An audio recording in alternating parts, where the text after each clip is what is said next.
Ya Mas Jajat, sangat normal kalau pilihan masyarakat mungkin ada yang memilih Prabowo tetapi akhirnya kalah, menyesal atau kecewa, itu normal. Tetapi apresiasi tetap harus ditujukan kepada Prabowo dan juga Jokowi.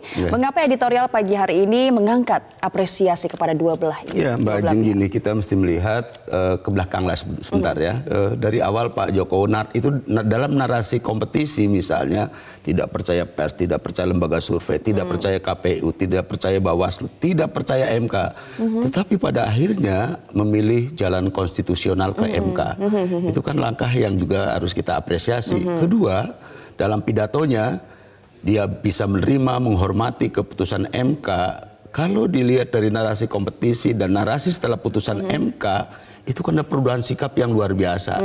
Meskipun memang ada yang menyayangkan kok tidak mengucapkan selamat Banyak kepada yang bilang pemenang kayak gitu juga. Tapi kan pasti dia punya cara nanti mengucapkan itu. Yang kedua, kok dia masih bicara soal sambil menunggu mencari jalan hukum yang memungkinkan yang lain. Padahal kita tahu putusan MK adalah final dan mengikat. Ya. Oke, kita lanjutkan nanti. Itu kita apresiasinya di situ. Ya, Oke, itu dia yang akan kita bahas juga. Kami masih mengundang Anda para penelpon untuk menelpon kami, menyampaikan opini dan juga pendapatnya 021 583 9900. Tetaplah di editorial Media Indonesia.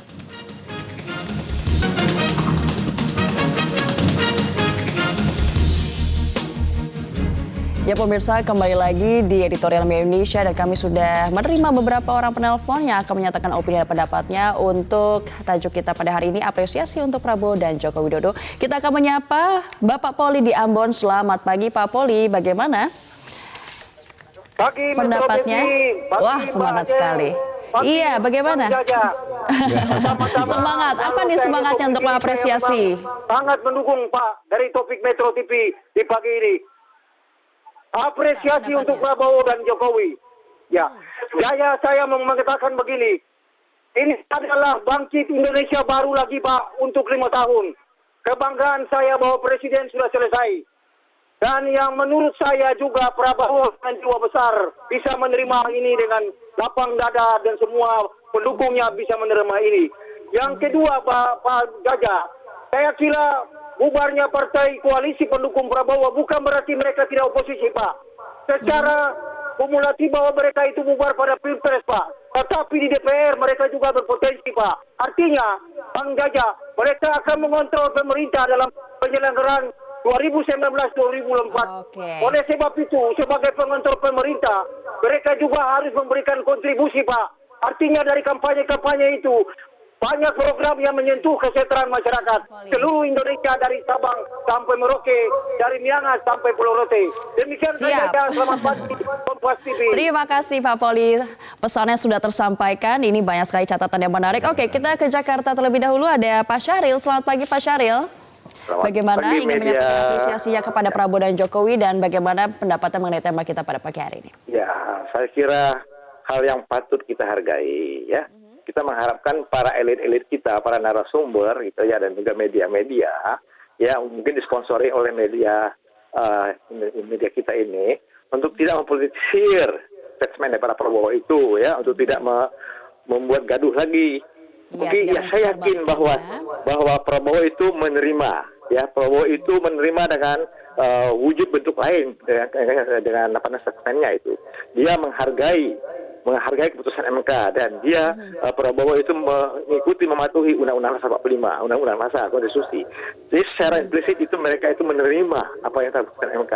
Kita mengharapkan sekarang para media tidak mempolitisir, tidak membuat gaduh lagi dengan berbagai penafsiran itu keinginan masyarakat ini. Jadi harus menerima dengan legowo dan juga tidak mempolitisir. Itu ada kuncinya di elit politik. Terima kasih Pak Syahril atas opininya dari Jakarta. Kita menuju ke Bengkulu, ada Pak Edward. Selamat pagi Pak Edward. Apresiasi untuk Prabowo dan Jokowi, seperti apa pendapat Pak Edward dari Bengkulu? Selamat pagi Bung Jajat, selamat pagi Mbak Ajeng, selamat pagi media Indonesia. Selamat pagi. Jadi apa yang terjadi kontestasi selama silakan. Yang sudah terjadi selama 10 bulan lebih hiruk pikuknya pemilu, yang khususnya Pilpres ini sudah berakhir dengan ketetapan MK. Kita lihat Pak Jokowi dengan segala kerendahan hati, walaupun sebagai penang, dia mengatakan dengan pepatah Jawa, menang tanpa ngasar, menghimbau untuk tetap bersatu demi kemajuan bangsa, karena program mereka sama, ingin memajukan bangsa Indonesia. Marilah kita sama-sama. Pak Prabowo pun demikian, walaupun dengan kata-kata berekor bahwa mereka akan tetap berkonsultasi dengan kuasa hukumnya untuk mencari jalur hukum yang konstitusional. Sikap legowonya juga masih harus diapresiasi ya, ya, kita akan apresiasi itu.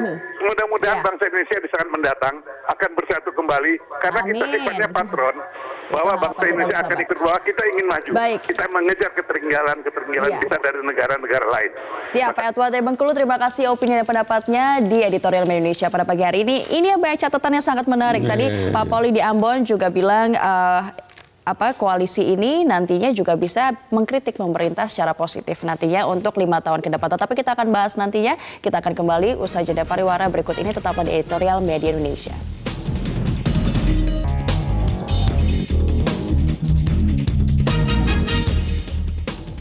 Ya, kita akan masih mendiskusikan mengenai tema Editorial Media Indonesia pada hari ini. Apresiasi untuk Prabowo dan Jokowi, Mas Jajat, seperti apa? Tadi kayaknya penelpon itu adem semuanya, sejuk semuanya, mengapresiasi semuanya. Ya, Mbak Ajeng, jadi linier ya.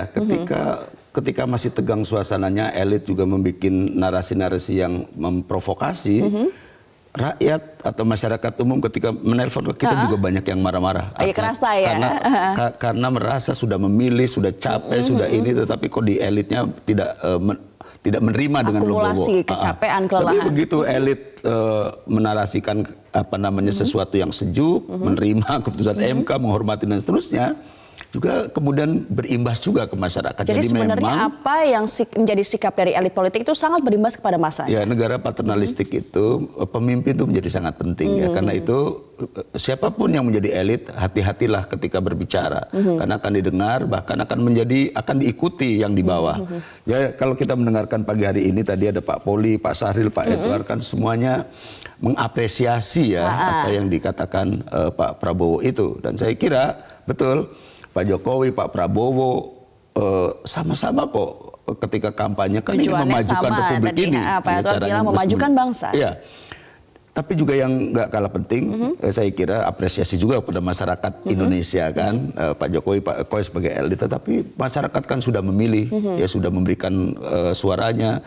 Dan hal-hal yang seperti kita alami itu harus juga jadi pembelajaran. Kalau ada masyarakat yang bermasalahkan belum memberikan selamat, bagaimana hal ini? Ya, saya kira ada proses, kalau tidak salah KPU nanti tanggal 30 kan akan mengundang dua pihak ini. Mudah-mudahan di forum itulah kesempatan terbaik juga untuk mengucapkan itu. Tetapi pasti Pak Prabowo punya cara mengucapkan itu. Kita tidak tahu seperti apa. Mungkin juga menunggu momen yang paling tepat gitu misalnya ya. Tapi kita ingin kembali tadi yang dikatakan kalau tidak salah Pak Sahril ya. Jadi jangan semua soal koalisi itu, jangan semuanya kemudian ke pro pemerintah, karena esensinya yang namanya parlemen itu kan memang harus menjadi pengawas, check and balances, kontrol eksekutif itu. Jadi jangan sampai kemudian semuanya berbondong-bondong, dan saya kira penting kita punya oposisi yang kuat. Pemerintahan yang kuat itu juga karena adanya oposisi yang kuat. Katanya orang besar katanya juga lahir karena kritik-kritik yang besar juga. Betul. Begitu juga dengan negara yang besar memang harus butuh kontrol politik dari oposisinya. Betul. Yang tentu narasinya harus diubah. Kalau selama ini harus mena-mena begitu kelihatannya atas nama demokrasi, boleh memaki-maki dan seterusnya. Saya kira ke depan ini yang kemarin-kemarin harus jadi pembelajaran ya. Karena kita memilih pemimpin itu tidak mudah. Juga hasil pilihan itu mesti dihormati. Itulah etika dalam kita ini pembelajaran berpolitik. Pendewasaan demokrasi sekali Betul, karena kita memang usianya masih muda begitu ya, dan kita masih meniru dari beberapa negara yang memang sudah settle demokrasinya. Tapi saya kira kita jangan lupa juga kita punya nilai-nilai sendiri juga. Dimanapun demokrasi itu hidup dengan kultur, menyatu dengan kultur negara itu. Jadi inilah pembelajaran demokrasi yang kita pelajari di demokrasi Indonesia yang masih muda ini. Jadi pemilu rangkaiannya 10 bulan ini happy ending seperti yang dikatakan Indonesia ya. Saya kira memang di mana-mana begitu pemilihan itu harus membangkitkan semangat baru kepada masyarakat. Oke, Mas Jajat. Karena lahirnya pemimpin baru itu. Iya, terima kasih telah berbagi opini dan juga pendapat di di Editorial Media Indonesia, ada pemirsa, Prabowo telah menerima kalah. Sebaliknya Jokowi tidak mentang-mentang sebagai pemenang, kita patut bersyukur pemilu ini happy ending. Ia mendapatkan respon positif dari pasar dan juga kebanjiran pujian dari dunia internasional, salah satunya karena jiwa besar para elit dalam menyikapi hasilnya. Karena itu tiada lagi alasan bagi kita semua untuk memperpanjang pertentangan dan juga perseteruan agar modal besar itu tidak sia-sia. Saya Ajeng Kamarate. Terima kasih dan selamat pagi.